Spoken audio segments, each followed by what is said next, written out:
Karena bukan tempatnya. Ya, oke lo nggak apa-apa, nggak apa-apa. Pada akhirnya saya ngomong turnitin. Nah, kalau lagi turnitin langsung 99% ini.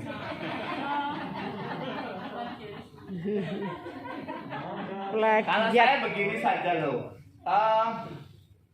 Sekalipun kemudian fokusnya, yaitu tadi yang saya sebut dengan novelty atau kebaharuan itu adalah sebenarnya pada fokus risetnya, bukan pada lokasi riset.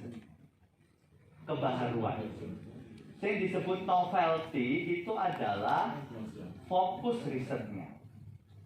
Fokus riset itu bisa dilihat di mana? Rumusan masalah. Itu saja. Tapi karena lokasinya beda, tapi bentuknya sama, tapi hasilnya juga berbeda. Hasil penelitiannya juga beda. Nah, maka nanti kan, makanya Bapak Ibu, sebuah penelitian itu dikatakan valid atau tidak kan nanti ada uji validitasnya ya. Salah satu uji validitas itu adalah review, kolega.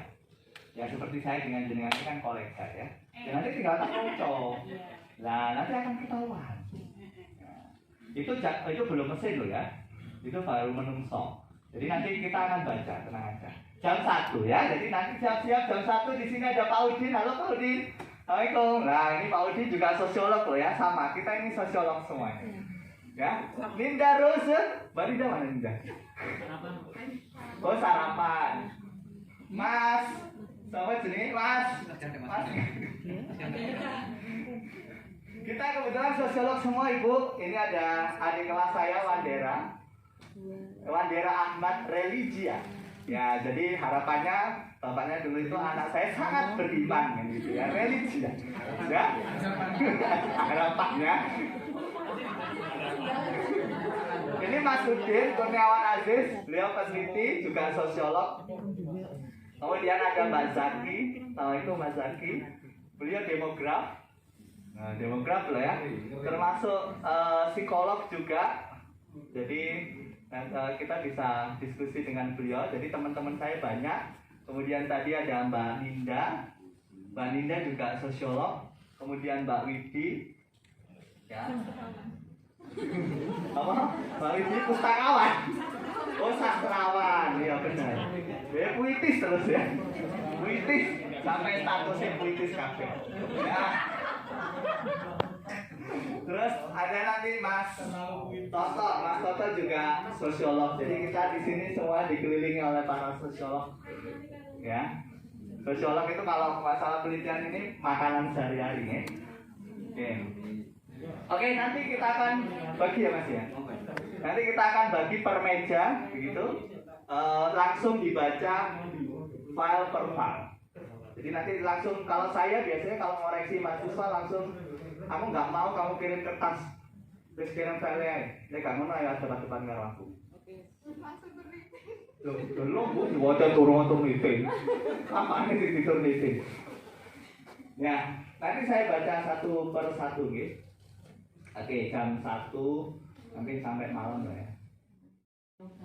KTI saya judulnya mungkin agak serem ya Bapak Ibu. Tingkat pendidikan dan sikap perempuan terhadap tindakan pemukulan istri.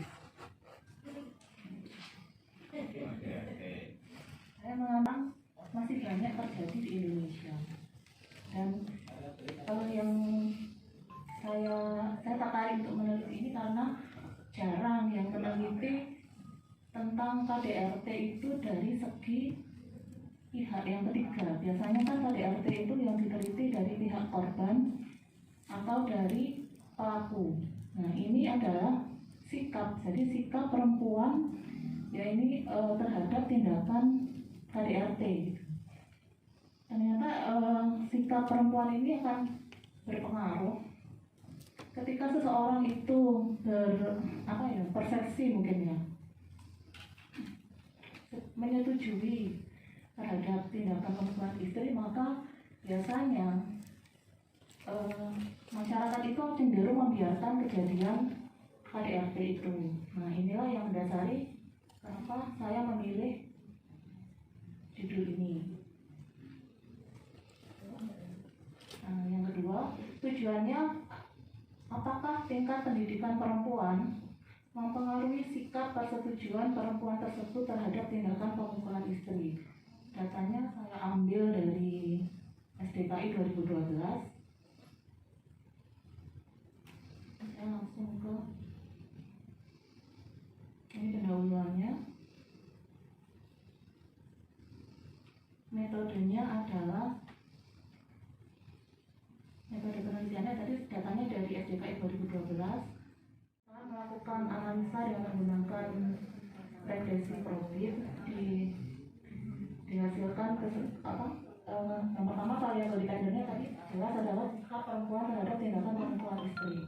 Kemudian variabel independennya saya ada 29. Yang pertama ini adalah tingkat pendidikan. Di tingkat pendidikan ini kemudian saya breakdown lagi, saya spesifikasikan. Jadi ada yang tidak pernah sekolah atau tidak tamat SD. Yang kedua tamat SD. Yang ketiga tidak tamat SMP atau SMA. Jadi tidak tamat sekolah menengah. Yang keempat dari pendidikan ini adalah tamat SMA. Variabel independen yang kedua adalah umur. Setelah variabel ketiga, variabel independen ketiga adalah wilayah tempat tinggal, jadi desa atau kota. Kemudian variabel keempat adalah berapa kali perempuan itu menikah. Variabel kelima adalah usia pertama kali menikah. Variabel keenam jumlah anak. Variabel ketujuh status pekerjaan. Variabel ke-8 tingkat kekayaan. Variabel ke-9 akses terhadap media. Kemudian variabel ke-10 adalah literasi. Jadi literasi ini dibagi dua, yaitu bisa membaca dan yang kedua tidak bisa membaca sama sekali atau bisa membaca sebagian. Kemudian yang ke-11 adalah jenis kelamin kepala keluarga. Yang ke-12 adalah variabel pendapatan. Di mana variabel pendapatan ini saya spesifikasikan ada yang di mana istrinya lebih besar dari suami, ada yang kedua pendapatan istri sama dengan suami, pendapatan yang ketiga suami tidak punya penghasilan. Variabel ke-13 adalah tingkat pendidikan suami. Variabel ke-14 keberadaan suami pada saat interview. Kenapa ini diambil? Terkadang perempuan atau responden ini ketika ditanya pada saat interview ada suaminya, itu jawabannya mungkin dia akan cenderung menjawab iya. Pada saat tidak ada suaminya mungkin dia saya nggak setuju dengan KDRT gitu. Nah, yang ke-15 keberadaan anak pada saat interview. Variabel ke-16 adalah keterlibatan dalam pengambilan keputusan dalam keluarga.